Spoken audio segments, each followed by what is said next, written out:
ورحمۃ اللہ وبرکاتہ نحمده ونصلي على رسوله الكريم أما بعد فقد قال الله تبارك وتعالى في القرآن المجيد أعوذ بالله من الشيطان الرجيم بسم الله الرحمن الرحيم ذلك الكتاب لا ريب فيه هدى للمتقين وقال النبي صلى الله عليه وسلم خيركم من تعلم القرآن وعلمه الہی رونق اسلام کے سامان پیدا کر الہی رونق اسلام کے سامان پیدا کر دلوں میں مومنوں کے الفت قرآن پیدا کر صدر محترم اسٹیٹ پر رونق افروز بزرگان دین اور حاضرین جلسہ آج کی اس محفل میں اور آج کے اس مبارک اجلاس میں میرا موضوع سخن دنیا کی سب سے پاکیزہ اور مقدس کتاب قرآن پاک ہے ہمیں چڑھتے سورج کی طرح یقین ہے کہ اس کا ایک ایک حرف سچا اور صادق ہے وہ قرآن پاک جس کی زبان مقدس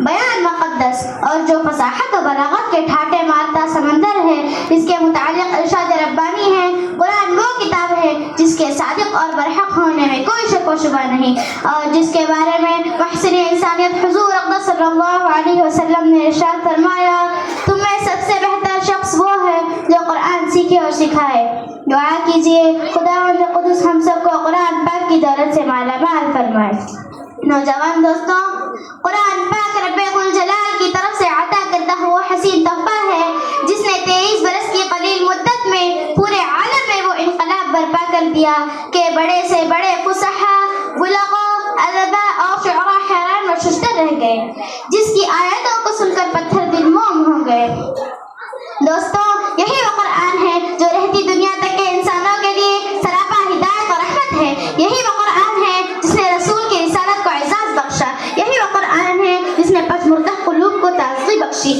ہاں یہ وہی قرآن ہے جس کی برکت سے عزت اور جس کی برکت سے جنات اور شیاطین کا آسمانوں پر جانا بند ہوا یہی وہ قرآن ہے جس کی برکت سے عزت اور حد کے شامیانے گڑ گئے یہی وہ قرآن ہے جس کی بدولت محبوب حقیقی کی رضا نصیب ہوتی ہے یہی وہ قرآن ہے جو سچائی اور امانت داری کا درس دیتا ہے یہی وہ قرآن ہے جس کی بدولت حضرت عمر فاروق رضی اللہ عنہ کو ایمان نصیب ہوا یہی وہ قرآن ہے جس کی نظیر پیش کرنے سے ساری دنیا عاجز و قاصر رہی یہی وہ قرآن ہے جس کا مثل پیش کرنے سے عرب کے فصیح و بلیغ زبان داری کا دعویٰ کرنے والوں نے گھٹنے ٹیک دیے یہی وہ قرآن ہے جس نے ضلالت و گمراہی کی دلدل میں پھنسی ہوئی انسانیت کو رشد و ہدایت کا پیغام سنایا یہی وہ قرآن ہے جس کی حفاظت کا وعدہ خود خالق کائنات نے فرمایا یہی وہ قرآن ہے جس کی تلاوت میں دلوں کے واسطے فرحت و بشاشت کا سامان ہے یہی وہ قرآن ہے جس نے ذہنی قوتوں کو جلا بخشا یہی وہ قرآن ہے جس کی برکت سے اجڑے چمن میں بہار پیدا ہوئی محترم حضرات آج کے اس نازک دور میں حفظ کلام پاک کو فضول سمجھا جاتا ہے اس کے الفاظ کے رٹنے کو حماقت بتلایا جاتا ہے کہا جاتا ہے کہ اس کا رٹنا اور بے سمجھ پڑھنا بے سود ہے افسوس سچ افسوس اس قرآن پاک کے بارے میں ہمارا یہ خیال کہ جس کے بارے میں شہنشاہ بطحہ جناب محمد رسول اللہ صلی اللہ علیہ وسلم نے ارشاد فرمایا اقرأ وارتقب ورتل كما كنت ترتل في الدنيا فإن منزلك عند آخر آية تقرأها قیامت کے دن حافظ قرآن سے کہا جائے گا قرآن پڑھتا جا اور جنت کے درجوں پر چڑھتا جا اور ٹہر کر پڑھ جیسا کہ تو دنیا میں ٹہر کر پڑھا کرتا تھا بس تیرا مقام اور ٹھکانہ وہی ہے جہاں آخری آیت پر پہنچے یاد رکھو یہ قرآن دنیا کی سب سے بڑی نعمت ہے یہ زمین و آسمان چاند سورج ستارے کوئی اس نعمت کا مقابلہ نہیں کر سکتے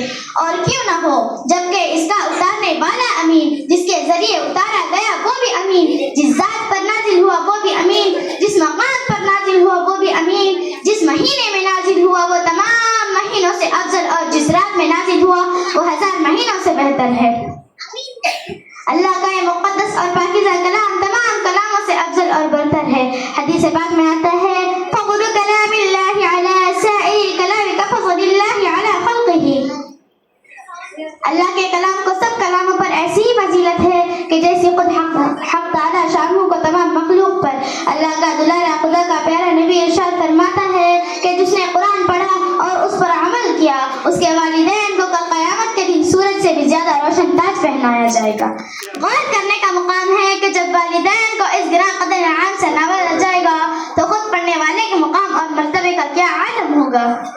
حضرات قیامت کا میدان ہوگا اور ایسے 10 آدمی ہوں گے جن کے لیے جہنم واجب ہو چکی ہوگی. حافظ قرآن اپنے رب کی بارگاہ میں سفارش کرے گا. پروردگار عالم اس کی سفارش قبول کرے گا اور ان کو اس حافظ قرآن کی برکت سے نجات عطا ہوگی. مسلمانوں، قرآن کریم وہ عظیم برکت اور سعادت ہے جو روح خداوندی ہے، معدن حیات اور سرچشمہ زندگی ہے. وہ عرب قوم جو پشت سے مردہ چلی آ رہی تھی، دنیا جس کو ذلیل اور حقیر جانتی تھی، کوئی ان کو اونٹ کی مینگیوں میں کھیلنے والا سمجھتا، کوئی ان کو جہلائے عرب کا خطاب دیتا، کوئی ان کو جاہلین مکہ کہتا. لیکن جب قرآن آیا تو جن کا نام جہلائے عرب تھا صحابہ کرام ہو گیا. جن کو نفرت سے یاد کیا جاتا تھا ان کو رضی اللہ عنہم ورضوا عنہ کا اعزاز ملا.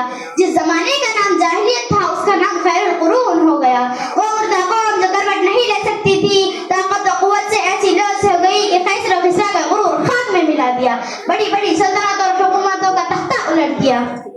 دوستوں، قرآن آیا تو زمان و مکان میں زندگی آئی. قرآن آیا تو عدل و مساوات کا پیغام آیا. قرآن آیا تو مذہب اسلام پھیلا.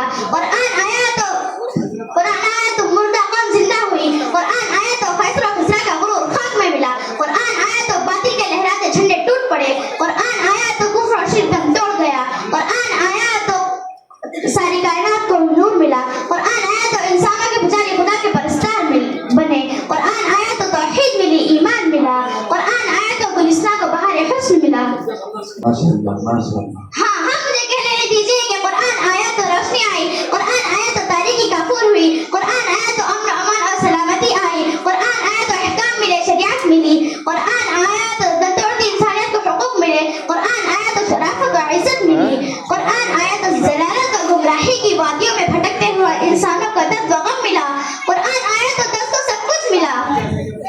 مگر افسوس، صد افسوس، ہم نے اس قرآن کے دامن مقدس کو ترک کر دیا. ہم نے اس کی پاکیزہ تعلیمات کو بھلا دیا. نتیجہ یہ ہوا کہ وہ مسلم قوم جس کے سر پر عزت اور رفعت کا تاج تھا، ذلت اور رسوائی کی غار میں جا گری.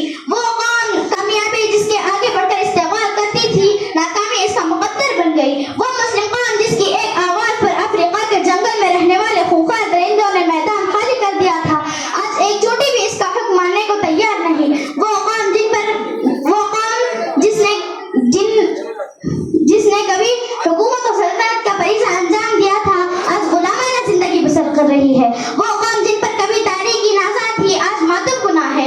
وہ قوم جن کی ماضی روشن اور تابناک تھی، حال و مستقبل ان کا تاریخ ہے. مسلمانوں، سمجھو اور ہوشیار ہو جاؤ. غفلت کے پردے کو چاک کرو، قرآن پاک سے وابستہ ہو جاؤ، ورنہ یاد رکھو تاریخ ہمیں کبھی معاف نہیں کرے گی.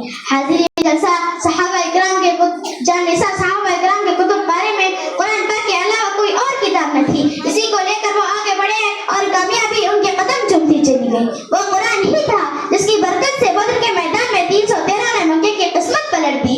آج ہم ہیں کروڑوں میں مگر ہم پر دوسری قومیں سوار ہیں. جان ہماری محفوظ نہیں، مال ہمارا محفوظ نہیں، عزت و آبرو سے ہماری کھلواڑ ہے. نہ ہمارے مساجد محفوظ ہے، نہ ہمارے مدارس محفوظ ہے. ظلم و ستم کی چکی ہمارے لیے گھوم رہی ہے. محترم حضرات، اگر ہم ماضی کی طرح حال و مستقبل کو روشن اور تابناک بنانا چاہتے ہیں تو قرآن پاک سے وابستہ ہونا ہوگا، اسے سینے سے لگانا ہوگا. اگر ہم چاہتے ہیں کہ ہماری دنیا کے ساتھ آخرت بھی سنور جائے تو اس کی تعلیمات پر عمل کرنا ہوگا. خدا